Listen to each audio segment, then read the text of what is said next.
Ora, sejam bem-vindos a mais um CLC, mais uma terça-feira. Rafael, diz que vem aí sol. É verdade. É só isso. Pronto. Não somos um canal de meteorologia. Pois, mas olha que às vezes mais valia sermos, porque nunca acertam e não. É verdade, é verdade. Portanto, nós podemos andar lá perto. Mas Sabes o que é que nós vamos ter hoje?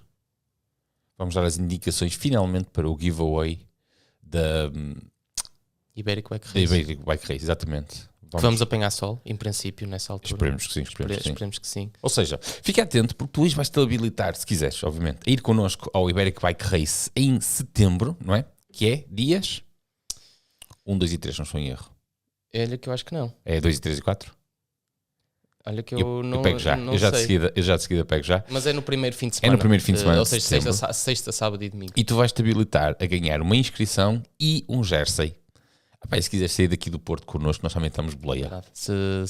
Tá incluído, tá incluído. Se fores aqui da zona e quiseres partilhar a viagem connosco, ou seja, Na carrinha. na carrinha, Na carrinha. e veres o que é que nós fazemos durante as viagens, que é capaz de não ser muito interessante. É verdade. É a capaz nossa de ser uma reputação, desilusão. a nossa É capaz de ser reputação uma desilusão. ia por aí abaixo, ver-te a babar, a dormir. Sim, possivelmente. Pois. E eu a falar Possivelmente. sozinho, como é costume. É verdade. Era capaz de ser É muito. verdade, é verdade. Se calhar não é boa ideia. Mas agora falamos. Sim. Portanto, agora vamos manter de pé. Se o vencedor for daqui do norte ou perto, Ou se quiser vir ter ou se connosco. quiser vir ter connosco, simplesmente. Exatamente. Deixa ficar o carro E vai connosco. arrancar daqui, também vamos fazer isso parte do giveaway. Nós vamos sair daqui na sexta-feira, porque há prólogo, sabias? Vamos sair daqui a sexta-feira cedinho, para ainda ir até lá curtir um bocadinho aquilo. E depois temos o prólogo ao final do dia, depois sábado e domingo. e domingo depois Etapas durinhas domingo depois da etapa ali arrancamos. pelos montes de Monte Alegre. Exatamente. Portanto, sejam bem-vindos a mais um CLC.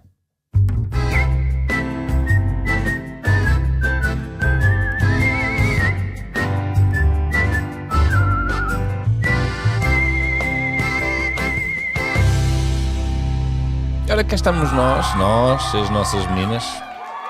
Mais uma Tuesday. Foi uma Páscoa valente. Foi uma Páscoa valente. Foi? Para mim foi. Pois. E para ti também foi. Para mim foi agradável. Vou dizer valente, foi agradável. Mantemos sempre aqui o controle de tração ligado. Sim. Rafael, eu vou contar aqui ao pessoal aquilo que eu te contei no fim de semana que se passou. Eu vou passar aqui as minhas misérias, as minhas vergonhas. Gente boa. Este ano tem sido complicado para mim porque tenho andado sempre assim meio adoentado. Temos o site do Projeto Pedal. Se não estás subscrito, aproveito para dizer projetopedal.com. Vai passar muita coisa interessante por lá. Já começamos a ganhar tração também, a publicar muitos artigos e por aí fora, e vai ganhar cada vez mais corpo. E então eu tenho andado muito ocupado com aquilo, e acontece que entretanto veio o Gião, não é? E o Gião, se vocês ainda não viram um vídeo, podem ver, o Gião foi uma desgraça total para mim. Não no evento, o evento perfeito, aquela malta do Arrasa Montanhas, 5 estrelas, mas o evento para mim foi terrível. Tipo, o motor não ligou, foi um sofrimento do princípio ao fim, apesar de nós termos passado ainda na meta, decidido não ir para os 150 km e passar para os 90. Não é? E para mim foi horrível. Entretanto veio o Algarve Bike Challenge, logo na semana seguinte. O prólogo até correu benzinho, depois de saber com quem é que nós disputamos o prólogo. Acho que até correu muito bem, na verdade. Depois veio o primeiro dia. O primeiro dia, os primeiros 30% correram bem, eu estava a correr bem, e depois veio outra vez a canastrada. Embora não fosse a mesma coisa que aconteceu na semana anterior no Gion Bike Challenge, eu passei, tu olhavas para trás, com aquela coisa sempre na frente, e eu pensava para mim, de uma forma muito honesta, algo comigo não está bem, eu tenho que ir ao médico. Isto se calhar estou a precisar de suplementação de ferro, vou ter que fazer umas análises, há aqui qualquer coisa que não está bem, porque eu não estou a encontrar-me, não... Eu dou o máximo, vou aqui a sofrer para caraças, não é? Mas o máximo que eu estou a dar não está de acordo com os mínimos que eu estou habituado a dar. Isto não está a funcionar. Há aqui qualquer coisa. Então eu pensei, estou com um problema de saúde, só pode.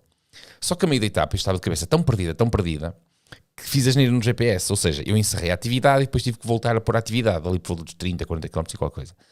No final do dia de sábado, estou eu no quarto do hotel já, a tentar ver como é que podia, no Strava, unir os dois fecheiros, para ficar com o segundo dia do Algarve Bike Challenge direitinho no fecheiro. E aparece-me lá um número que era 1100, assim qualquer coisa. E eu vi aquilo 1100 e pensei, não pode ser, eu o mês passado não fiz 1100 km, isto deve estar aqui qualquer coisa errada. E então cliquei lá. E aqueles 1100 km, efetivamente, não era do mês passado. Era dos últimos 4. Era o que eu fiz este ano todo. E eu estava a leste, completamente a leste, de, efetivamente, ter uma noção de como é que estava a minha condição física. Eu quando vi aqueles 1100 km, ou seja, eu já com o Algarve Bike Challenge, com todas as etapas, eu saí de lá e ainda nem 1300 km tenho este ano. E aquilo que eu, naquele sábado, vi aquilo e depois até acabei por dormir mais tranquilo, se calhar por isso também é que até correu bem o domingo, foi eu perceber que, ok Pedro, tu não precisas de médico nenhum, tu não tens treino nenhum este ano. Percebem? Falta de quilómetros, mas uma coisa brutal mesmo. Percebem, malta? E eu não sei como é que eu... Acho que vocês me entendem. Entre estar doente e o site e o trabalho, eu não sei, eu construí na minha cabeça que estava a treinar, que era um ano perfeitamente normal. Mas não, pronto. Foi isto que eu tinha que confessar isto, porque eu fiquei chocado. Portanto, os vídeos, desde já, espero que vocês tenham gostado dos vídeos que saíram da reportagem do Algarve. Foram 3 dias muito fixes, mas efetivamente o segundo dia foi um dia muito, muito complicado, não é? Sim. Muito complicado mesmo. Mas não foi tão complicado como o Gião. Não, porque também são eventos diferentes. Sim. São eventos diferentes. Não, mas a distância... O Gião... A distância foi a mesma. A distância acumulada foi a mesma coisa. Sim, era muito idêntico. Só que eu diria que o Gião era mais duro. Era porque estava cheio de lama. Estava muito mau tempo. Sim. O estilo de traçado também é diferente do que temos aqui no Norte para o que apanhamos lá no Algarve. Mas se pegarmos e pusermos acumulado versus distância, estávamos a falar da mesma coisa. Acumulado sim. era a lama, não é? Sim. Muito idêntico. Foram de facto 2 eventos bastante difíceis. Agora ao próximo desafio que temos, tu não vais? Não, para o próximo temos a Rota da Laranja. Em Amares, exatamente. Já é, quando é que é? 16 ou 17 de maio, é assim qualquer coisa. 16 não é, então há de ser 17 ou 18? 18 de maio. Só para não pegar aqui no calendário. Então, e depois no fim de semana a seguir, mas a Rota da Mares, que é um... Rota da Laranja, que é um passeio, não é? Sim, é um passeio. É um passeio. Sim. Pronto, eu estava a falar mais na perspectiva de... Não, mas todos os eventos nós vamos estar presentes. Ultramaratonas, depois vamos ter o Galo Escoura. Exatamente. O Galo Escoura, vou já adiantar aqui, porque foi uma coisa que eu decidi. Nós íamos participar em duplas.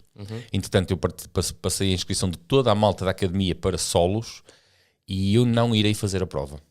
Eu decidi que não vou fazer a prova por causa disso que eu acabei de falar, de cair a ficha, efetivamente. Eu percebi que eu não estou em condições este ano ainda para enfrentar este tipo de desafios e poder... Ou seja, não é que eu não enfrento e não o termino. A questão é, eu enfrento e termino.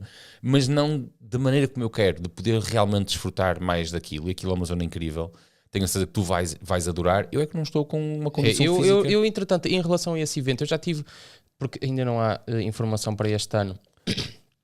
A não ser que são 150 km. Mas eu já estive a ver mais ou menos... As edições anteriores e andará à volta dos 140, 150 km.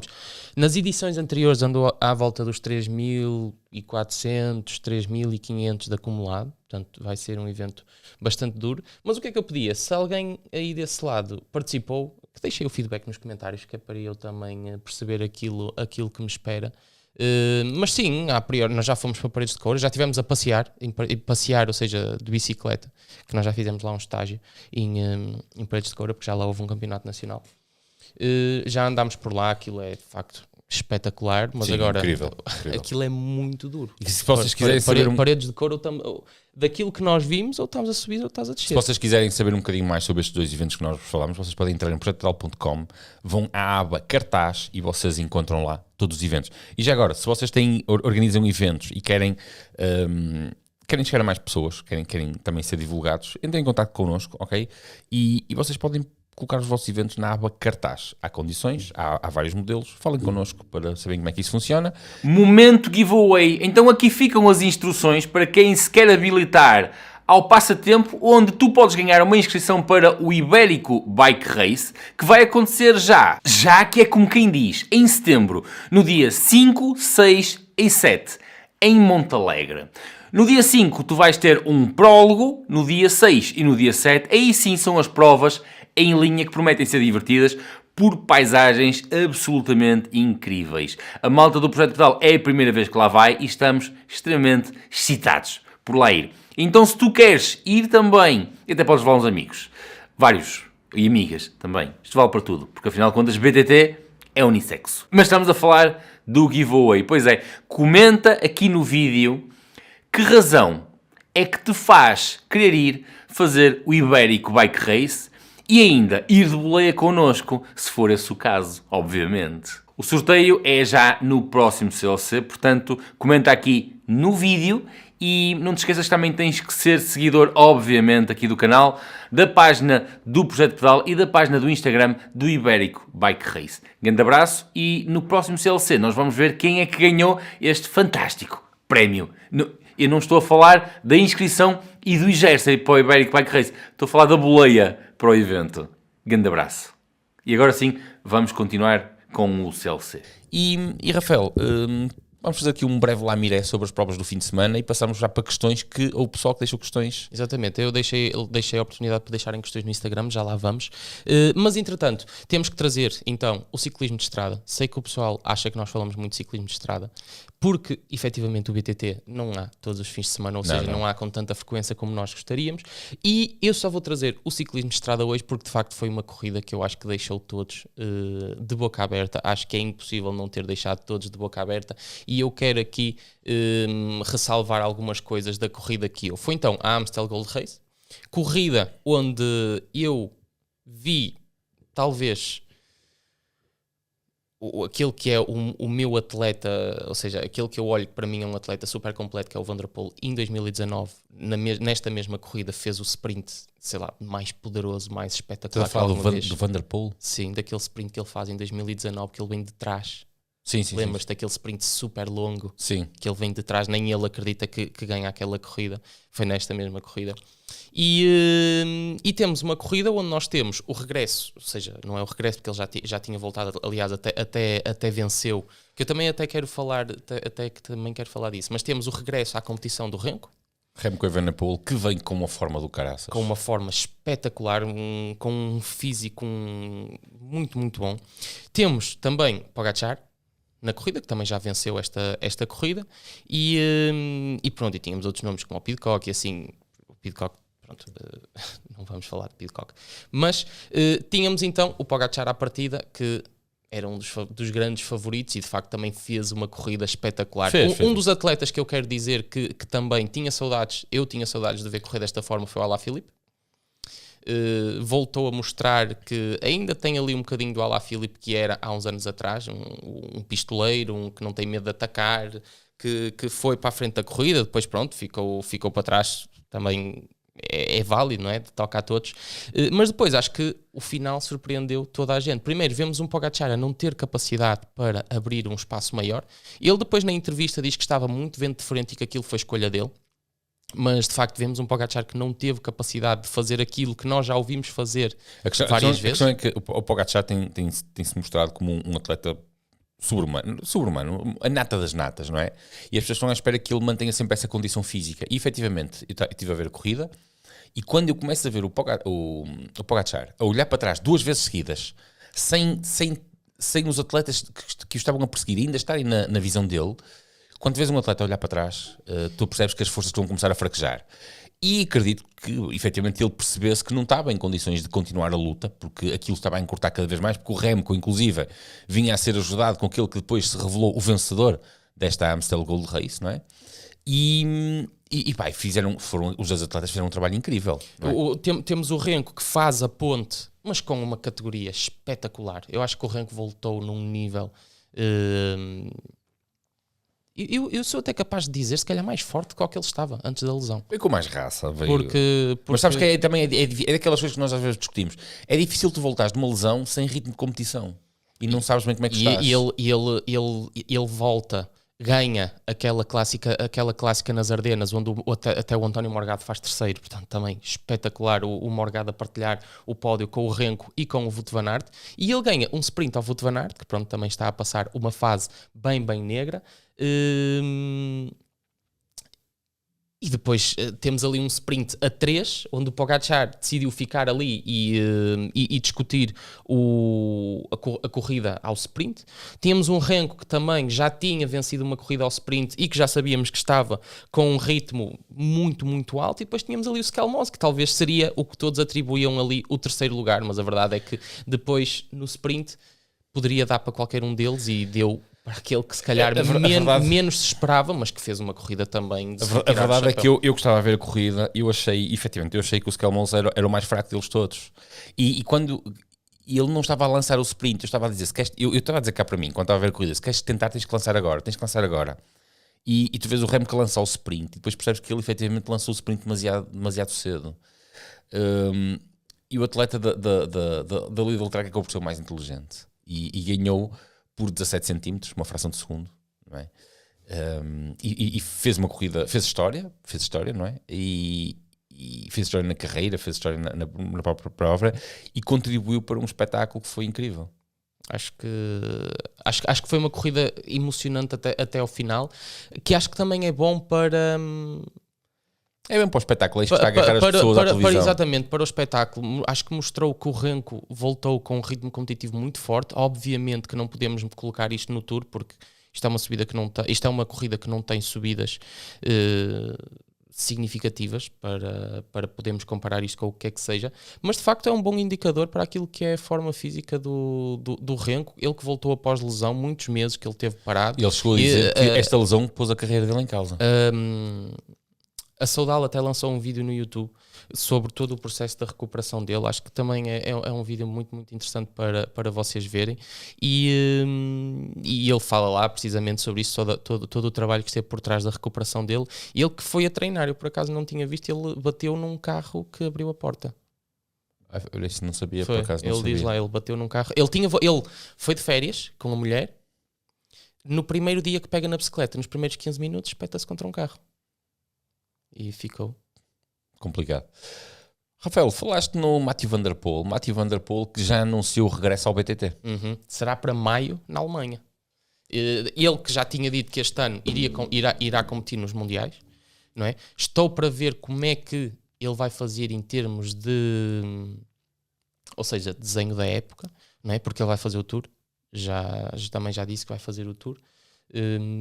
Portanto também estou curioso para ver como é que ele vai aqui encaixar algumas provas de BTT, porque eu acho que ele não pode só aparecer só nos campeonatos do mundo, não é? Com uma corrida de BTT, se tiver pontos, porque acho que nem acho pelos pontos, acho que é pela questão dele se integrar no pelotão, ter rodagem no pelotão de BTT.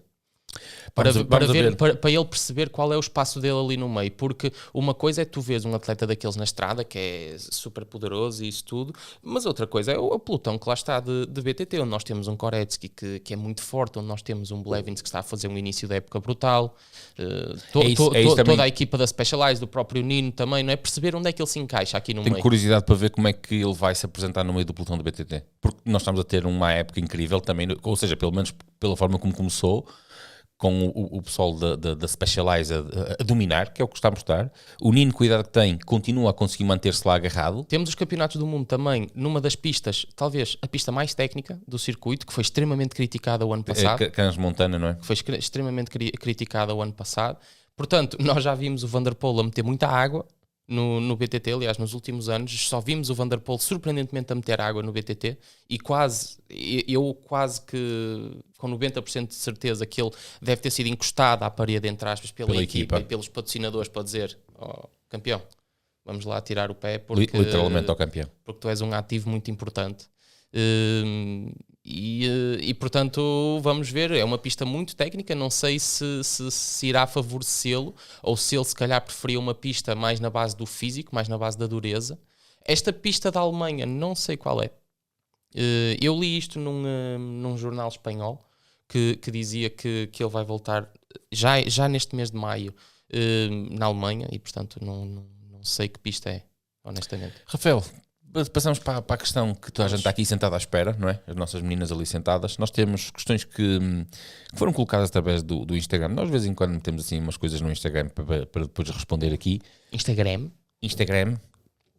É É verdade, deixaram aqui algumas questões e nós Vamos então responder aqui a algumas. Ora bem, vamos ligar em direto então para as pessoas. Estou a brincar. Esta era gira nós fazemos uma coisa dessa um dia destes. Ligar em direto. Ora bem, isto não é bem uma pergunta, mas podemos abordar este tema, porque eu também acho um tema até interessante de ser falado e vamos aqui ocupar só aqui um bocadinho a falar disto. Acho que era engraçado falarem sobre roupa de ciclismo vinda de sites como AliExpress. O que é que tu tens a falar sobre a roupa de ciclismo vinda de sites? É assim, para já, vamos só aqui abordar um tema que é o tema das chinesices. Que é, já não é como era de antes. Agora nem tudo o que é chinês é mau. Ponto final. Não podemos, isto já não é... Olha, mais um capitalista que virou para a China. Não, isto já não é discussão, e se tu disseres que acho que és morcão, porque Então, já nem ok. tudo o que é chinês é mau. Eu não estou a dizer isso. Eu não estou a dizer isso. Mas... E podemos falar disto de diversas formas. Eu não estou a falar só, por exemplo, de roupa. Falemos, por exemplo, de componentes de bicicletas, onde tu já tens opções chinesas, 100% chinesas, que são extremamente boas. Com qualidade, sim. Com muita qualidade. Os chineses, Não é? os europeus, nós estamos a passar uma fase mundial em que estamos a pagar por isso. Os europeus e os norte-americanos deram a tecnologia e ensinaram aos chineses a produzir com qualidade e eles não têm só... eles continuam a ter um mau produto, não é? Mas o problema é que eles agora sabem produzir com a qualidade que nós lhes exigimos. E desengane-se quem pensa que muitas das coisas que compram de marca não vêm exatamente do mesmo sítio. Sim, mas continua. Mas o que é que queres falar sobre a roupa? Porque eu, por acaso, sobre a roupa tenho conhecimento privilegiado. Fala. Pronto, mas sobre a roupa, eu ia dizer que, apesar de eu não comprar roupa de ciclismo vinda do AliExpress, eu vou dizer que, a priori, também deve existir a mesma situação. Ou seja, deve haver marcas chinesas de roupa à venda no AliExpress que devem ter muita qualidade. Agora deixa-me dizer aqui, eu não vou poder falar, eu não posso falar em marcas, porque isto é-me contado em contexto do meu trabalho, não é? As pessoas confidenciam-me aqui algumas coisas, eu vou-vos contar uma coisa. Eu acho que a primeira parte que eu vou começar acho que é de senso comum. Portugal é dos países onde se desenvolve mais tecnologia a nível de indústria têxtil. Okay? Nós somos Portugal é um país extremamente desenvolvido no que diz respeito à tecnologia da indústria têxtil. E eu podia ir aqui por vários campos. Mas vamos à questão. Deixa-me, por exemplo, lembras-te do fato de natação com que o Michael Phelps bateu vários recordes? A maior parte das pessoas não sabe que esse fato foi desenvolvido e produzido em Portugal. E está em exposição na fábrica que o desenvolveu aqui no norte de Portugal. Percebe? Bem? Roupa de ciclismo. A maior parte das marcas que equipam os pelotões UCI internacionais, aquela roupa foi produzida em Portugal. Sim, mas estamos a falar do AliExpress. Sim, não, mas só para dizer, porque estamos aqui a fazer comparação, porque estamos a falar do AliExpress. E isto para dizer que nós às vezes achamos que o que é bom bem de fora, o que é mau bem de fora. Não, nós estamos à frente. Portugal está na vanguarda da qualidade da indústria toda têxtil. A gente sabe que a indústria têxtil, mesmo de produção de bicicletas, Portugal, sobre a roupa Portugal no AliExpress. tem muitas fábricas. Eu compro umas luvas de vez em quando. Já cheguei a comprar mais luvas vindas do AliExpress. Recentemente voltei a fazer uns testes com luvas. Acabaste de calçar umas hoje em casa. Eu até gosto do tecido e mais ou menos a construção, mas eu assim que calcei as luvas rasguei a costura toda. Sim, mas o que eu estou a dizer é, tu também não perdes muito tempo à procura. Não, porque tu luvas é aquela coisa que tu vais pelo preço. Tens uma fotografia. Não, olha que não foi pelo porque preço. Porque luvas e eu aí compreendo, porque eu tenho umas luvas de marca, compreendo que é daquelas coisas que tu gastas, sei lá, 50, 60 euros numas luvas, mas se elas forem ao chão, rasgam como as outras. Sim. E luva é uma coisa de muito desgaste. Sim, eu compro a luva pela forma como ela me assenta na mão, não é? Eu vejo a luva pela forma como ela realmente é desenhada e assenta na mão. O que eu estou a dizer é que eu até comprei uma luva que até gostei, esteticamente, gostei do tecido, é feita de licra na parte de cima, não é? Mas ao meter as mãos rasguei logo o... Agora, roupa de ciclismo, por exemplo, calções, é daquelas coisas que eu, efetivamente, no AliExpress não arriscaria a comprar. Por causa da carneira. Não é questão da licra, tem a ver com a carneira. E a carneira é uma parte muito sensível da roupa. Exatamente. Não digo que não exista bons produtos, ok? Eu digo é que eu não arriscaria a comprar. Acho que é daquelas coisas que se quer com qualidade, e querendo com qualidade, é aquelas coisas que quando eu penso, ok, olha, prefiro gastar mais dinheiro do que muitas vezes o barato sair muito caro. A questão é que também nunca arriscaste porque nunca tiveste necessidade. Sim. Porque a forma como nós trabalhamos, nós temos, como vocês sabem, nós temos equipamento de projeto pedal, que é fabricado numa grande fábrica da área desportiva em Portugal, aqui no norte de Portugal, como tantas outras marcas premium, e Pá, e não temos necessidade de estar a mandar vir. Portanto, não temos. Chuta para a próxima. Isso. Ora bem. Temos aqui uma pergunta de algo que nós já falámos, entretanto Há muito tempo. não temos falado mais, mas perguntam aqui quais são as marcas mais interessantes para a vossa bicicleta nova? Nós neste aspecto divergimos muito. Eu e o Rafael divergimos muito mesmo. Porque depois entramos aqui num campo que é, por exemplo, eu acho que toda a gente já pensou nisso, que é aquilo, o sonho E o budget. e o budget, exatamente, percebem? Eu não tenho dúvidas e eu já experimentei muitas marcas e honestamente a bicicleta de sempre, e eu já te disse isso, a minha bicicleta de sempre preferida que eu já experimentei, a melhor bicicleta que eu já experimentei foi a Scott Spark, a antiga.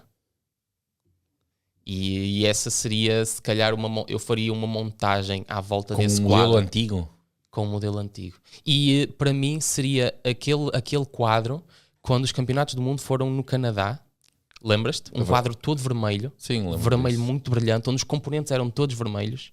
Essa para mim foi a bicicleta mais bonita que eu alguma vez vi. E mesmo em termos de experiência, e até já muito comprovado, porque fizeram muitas experiências com aquela bicicleta, foi das melhores bicicletas que eu alguma vez experimentei. Uma bicicleta super completa, acho que é a Spark antiga. Agora, atualmente, eu gosto muito da Specialized, da Epic. Eu aqui atrasado passou-me aqui no gabinete uma bicicleta lindíssima que eu fiquei apaixonado pelo conjunto. Sabes quando olhas assim para uma bicicleta? Eu já falei contigo isto mais uma vez, mas quando olhas para uma bicicleta e dizes, epá, que coisa bonita.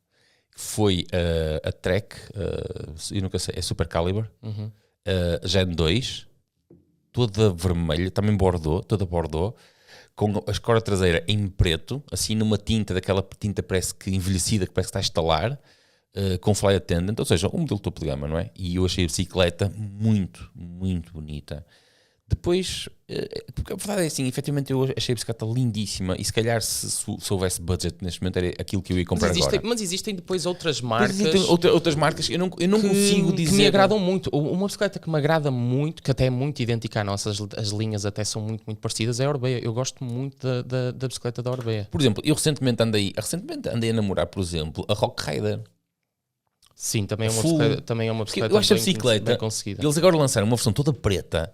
Eu acho a bicicleta lindíssima, por exemplo. Também é uma bicicleta. E já está dentro daquele orçamento que ou seja, no fundo seria trocar igual por igual, não é? Mas já está dentro de um orçamento em que eu digo, pronto, olha, se eu vendesse a minha, ia buscar esta agora. Sim, existem depois bicicletas que já estão dentro do orçamento e que também me agradam muito, seja no caso, por exemplo, da Scott, da Orbea, a Megam também tem uma bicicleta que é incrível. Sim, a Megam também é muito bonita. A Megam também tem uma bicicleta muito boa. E existem assim algumas marcas que me agradam bem, ou seja, mas eu não consigo dizer assim, epá, aquilo era a minha bicicleta de sonho. Não, tenho bicicletas com que eu simpatizo mais, mas lá está, eu vou tanto disto.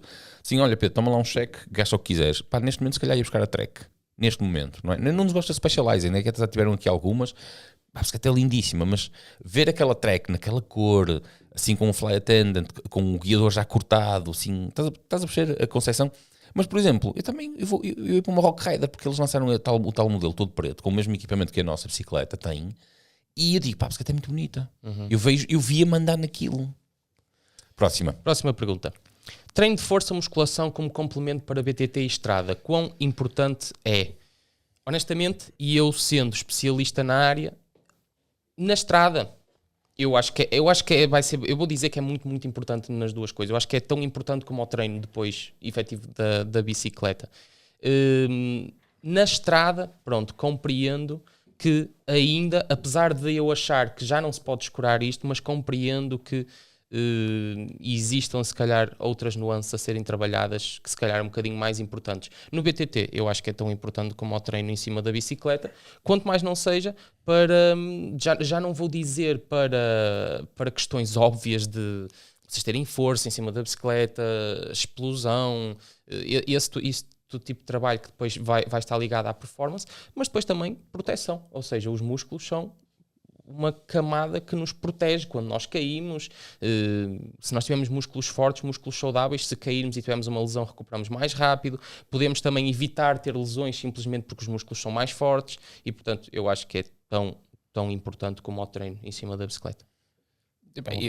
Eu acho que tu pões aí uma questão que pode ser mal interpretada. Diz, Itália na estrada, se calhar. Não, é importante nos dois pontos. É importante nos dois, eu só estou a dizer que compreendo, porque nós não vemos tanto a acontecer na estrada. Não, calma. Vamos separar o trigo do joio.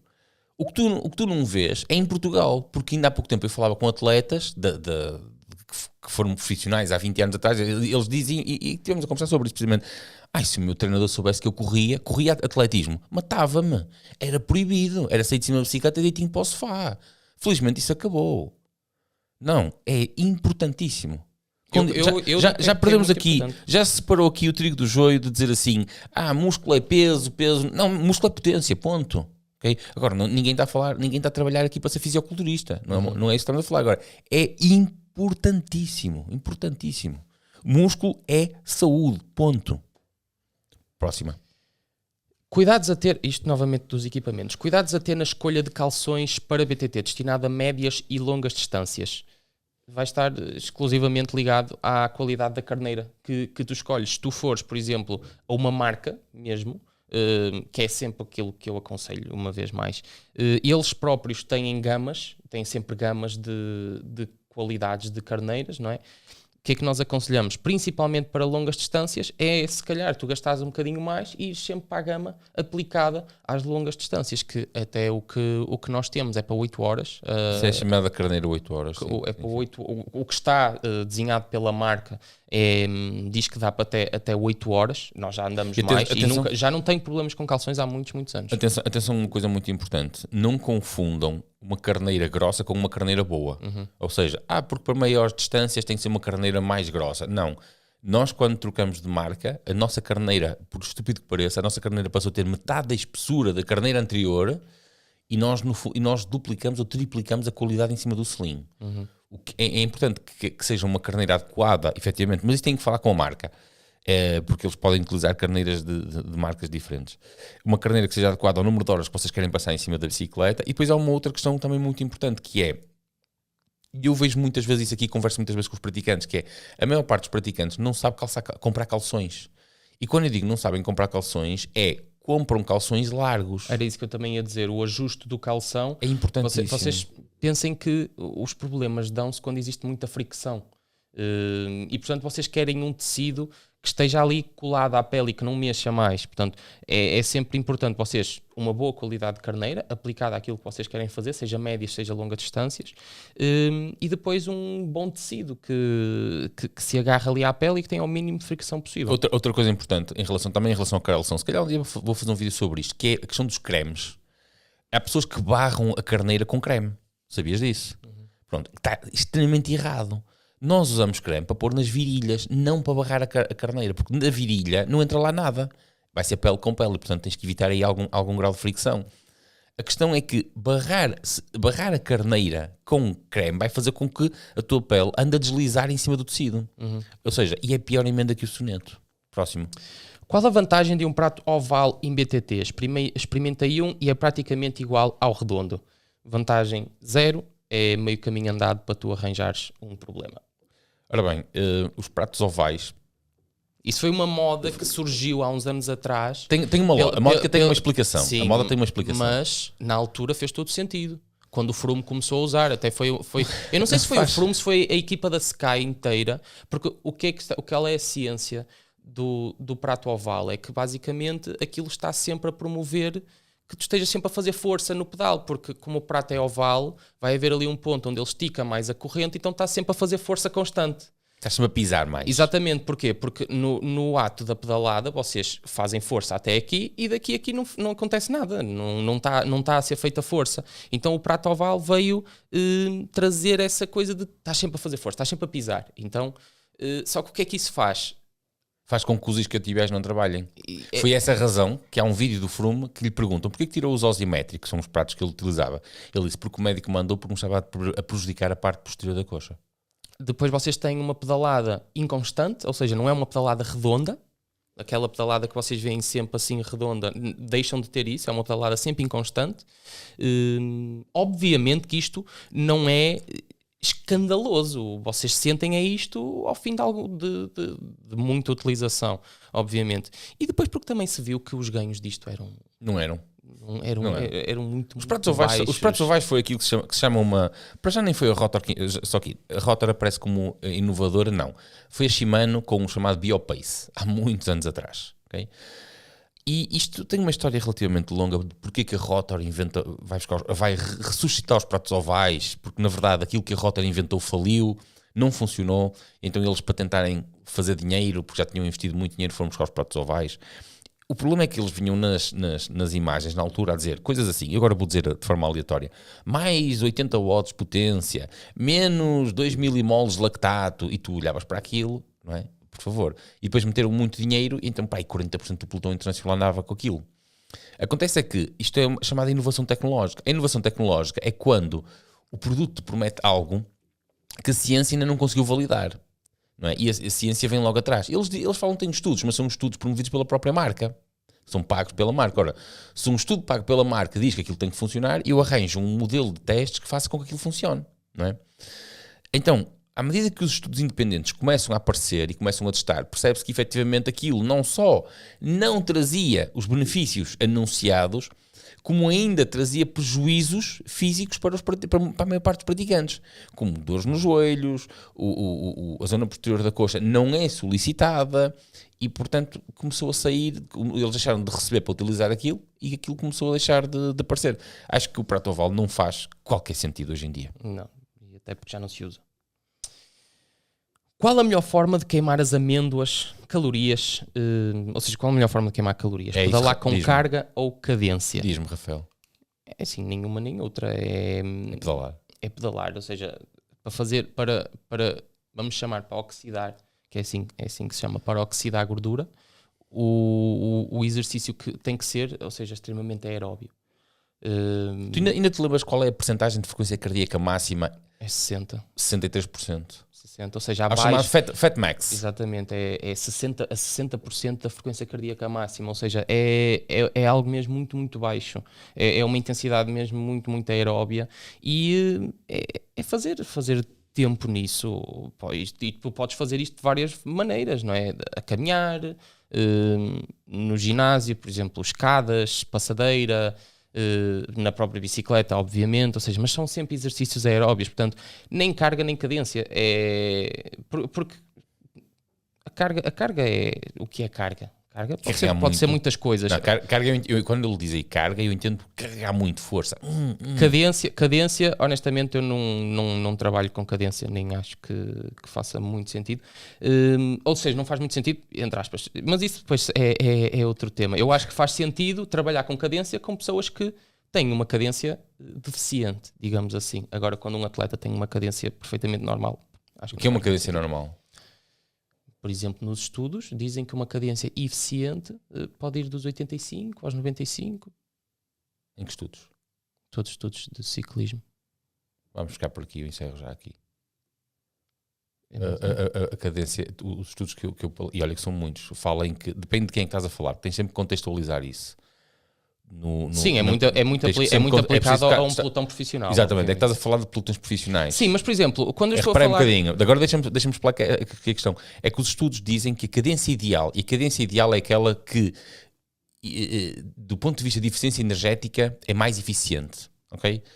Está entre os 60, uns estudos apontam entre os 60 e as 80 rotações por minuto, outro aponta entre as 50 e as 70 rotações por minuto. Obviamente que depois temos sempre que aplicar à população que temos à frente. Exatamente. Quando passamos para o pelotão profissional, eu tenho um estudo por acaso que abordou na altura, analisou o Tour, o Giro e a Vuelta, e identificou que a cadência média dos ciclistas profissionais é de 92 rotações por minuto. Já no BTT, por exemplo, é de 70. Mas depois isso também vai para as coisas de corrida. No BTT há muitas fases em que a cadência é zero. Sim. A alternância de potência no BTT é gigante. Não é? É gigante. E no BTT pedalam muito mais em força do que a questão é que no ciclismo de estrada, para eles conseguirem desenvolver a potência que desenvolvem, eles têm que aumentar a cadência. Mesmo ou seja, mesmo pedalando a 90 rotações por minuto, não sendo do ponto de vista bioenergético o mais eficiente, é assim que eles têm que pedalar. Mas nós não podemos, temos que fazer aqui uma comparação, que é, nós não podemos comparar o carro do dia-a-dia com Fórmula 1. E é esta separação que nós temos que fazer. Mas pronto, Isto só para dizer que os estudos... melhor forma de oxidação de gordura é trabalho aeróbio, sempre baixa intensidade, 60% da frequência cardíaca máxima e manter isso por 2, 3 horas, o que for. Vamos à última pergunta. Quantas gramas de hidratos de carbono consome um atleta numa prova de XCO de campeonato do mundo? Eu achei esta pergunta interessante e encerramos com esta. Então. Ou seja, numa corrida, se for mesmo numa corrida, eu diria que eles devem... Peraí, há aí uma pergunta rasteira. É por isso que eu estou a dizer. Isso é uma rasteira. Eu vou dizer em corrida e depois em treino, se bem que eu acho que deve andar muito à volta ali do mesmo. Porque a pergunta que ele te faz, eu percebo a pergunta, mas a pergunta, se tu fores responder a essa pergunta, não é a resposta que a pessoa que a fez quer ouvir. Porque ele pergunta-te, ora lê novamente isso aí, por favor. É quantas gramas consomem os Quantas atletas? gramas consome? Mas consome como o corpo consome ou que tu ingeres? É que são coisas Há diferentes. de ser gramas de hidratos, obviamente. Sim, mas repara uma coisa é a quantidade energética que tu despendes. Outra coisa é aquela que tu consegues ingerir para tentar fazer uma reposição. E são valores diferentes. Assim não percebi agora. Então, uma coisa é aquilo, por exemplo, um atleta bem treinado consegue repor até 100, 120 gramas de hidratos de carbono hora, ok? Mas, isso é uma reposição, mas tu estás a gastar mais do que isso, por hora. Certo. Tu consegues fazer essa reposição. Estás a perceber aqui? Sim, mas aplicando eu compliquei. compliquei. Peraí, eu filosofei, não é suficiente? Sim. Depois chamam-te um ignorante. Um filósofo. O que acontece, ao contrário do que podemos falar no ciclismo de estrada, é que uma prova de XCO é muito curta. Estamos a falar de uma prova de 1h20, no máximo. Sim. Portanto, os atletas, e aquilo que nós vemos muitas vezes a acontecer é, ponto número 1, os atletas fazem a ingestão de hidratos de carbono antes da corrida, ok? Que pode ser, por exemplo, à base de cafeína, também gramas de hidratos de carbono. Quanto é que um atleta daqueles consome? Eu diria que anda à volta do que mesmo um atleta de estrada consome. Sim. Aqueles são atletas extremamente treinados, porque depois eles também fazem muitas horas de treino, ou seja, de treino semanal, menos do que um atleta de estrada, mas também fazem muitas horas. Estamos a falar, eles devem andar à volta das 20 horas semanais, 25 talvez, na pré-época. E, portanto, são atletas que eu acredito que facilmente ingerem 100, 110, alguns, se calhar, 120 horas, aqueles que, se calhar, também partilham com a época com a estrada, 120 gramas por hora. Numa corrida, eu acho que também deve andar à volta disso. Eles devem ingerir também uma boa quantidade de hidratos antes da corrida e depois, durante a corrida, eu acho que eles não têm assim tanta necessidade de ingerir. Nós o que vemos muitas vezes a acontecer é eles a passarem nas zonas de abastecimento e a recolherem os bidões, algumas das vezes também com gel. Se não, honestamente eu não faço ideia se aqueles bidões levam alguma coisa dentro ou se é só água, mas eu acredito que deve levar também ali alguma coisa para eles durante a corrida fazerem algum tipo de reposição, mas nós estamos sempre a falar de uma corrida de máximo 1h20, portanto... Eles não têm assim tanta necessidade de fazer a reposição durante a corrida, uma vez que depois também eles ingeriram, eu diria que eles ingeriram 100, 120 gramas antes da corrida. Como uma corrida dura cerca de 1h20, ou tem que durar 1h20, não é? E eu acho que a meio, nos bidões vai a parte da reposição. Porque tu vês estratégias de, no primeiro bidão, eles têm água para se refrescar e passar, e no segundo será o segundo bidão que eles recebem que terá algum tipo de concentrado. E no 1h20 já requer reposição durante a corrida, tá bem? Mas é uma ideia errada as pessoas às vezes pensarem que aquilo que eles tomam na última volta que vai funcionar para o sprint, porque uma volta elite dura 10 minutos, 12 minutos, se for uma pista muito, muito longa. E é muito fácil das pessoas conseguirem compreender se, por exemplo, usarem aqueles aparelhinhos de que faz a medição da glicemia. Isso é um ponto muito interessante. Que eu já estive a utilizar para perceber. Ou seja, eu estive a utilizar durante um mês, que é mais ou menos o tempo que vocês compram aquilo na farmácia, e para perceber como é que os géis funcionavam comigo, quanto tempo é que este gel demorava a fazer o pico de índice glicémico, porque assim, enquanto o gel não passar todo o sistema gástrico e não estiver disponível na corrente sanguínea, ele não está a funcionar. Mas também há aqui uma questão que é, efetivamente, o gel na última volta, por exemplo, uma volta que dura 10 minutos, o gel na última volta não vai fazer absolutamente nada. Se passar por baixo da língua... Mas existe depois um fenómeno bioquímico que nós conseguimos despolutar no corpo, que existe, por exemplo, exatamente a mesma coisa com as queimbras.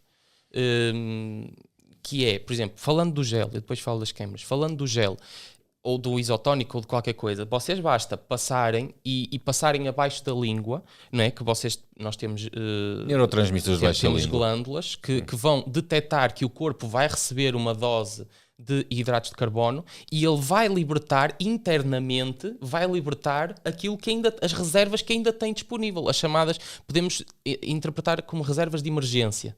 Okay? E ele vai libertar essas reservas que ainda tem disponível. Porquê? Porque ele detectou que vai receber. Então ele detecta isso e nós temos um pico de energia imediatamente, ou seja, quase logo após a ingestão do gel. Mas agora, aquele gel não vai fazer nada para o resto da volta. Em relação às queimbras que eu falei, só para também dizer, acontece exatamente o mesmo. Por exemplo, aquilo do sumo de pickle, que muitas vezes se fala, que é muito rico em muitos minerais, nomeadamente o sódio e por aí fora, não é? Vai fazer exatamente o mesmo, passa nas glândulas, o corpo percebe que vai receber aquela quantidade de minerais e, portanto, liberta aquilo que tem disponível e então depois solta o músculo da contração involuntária. Sim, mas há muita coisa, por exemplo, eu lembro de ouvir um podcast de um fisiologista que é o Andy Galpin. E ele dizia uma coisa muito interessante, que é, nós falamos sobre a questão da depleção glicogénica no fígado. O fígado liberta todo o glicogénio que tem. O fígado é capaz de armazenar 500 gramas de glicogénio e depois liberta. E ele, por exemplo, ele não concorda com isso.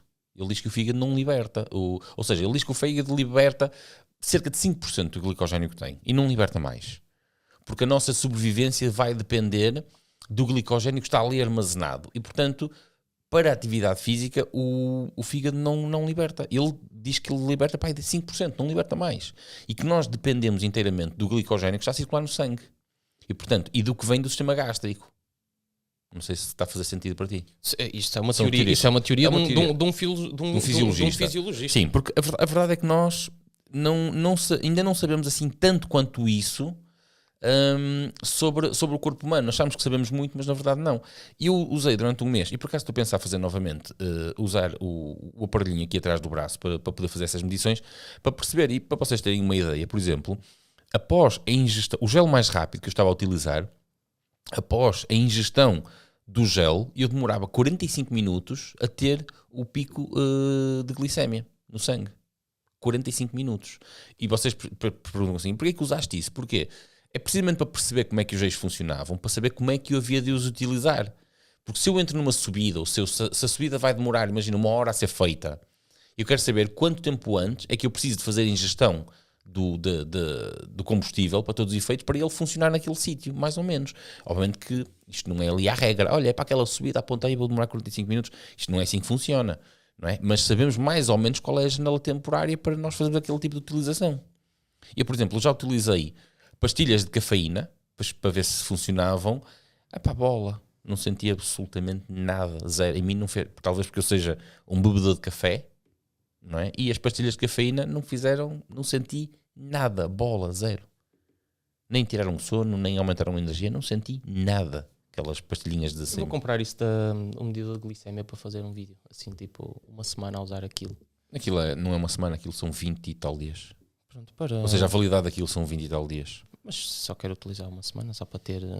É caro para quem vai utilizar só uma semana, sem receita. E tu não tens receita porque não és diabético, felizmente. E é caro para tu estás a utilizar assim só uma semana, só para ver. Ou seja, para uma curiosidade é uma coisa cara. É content.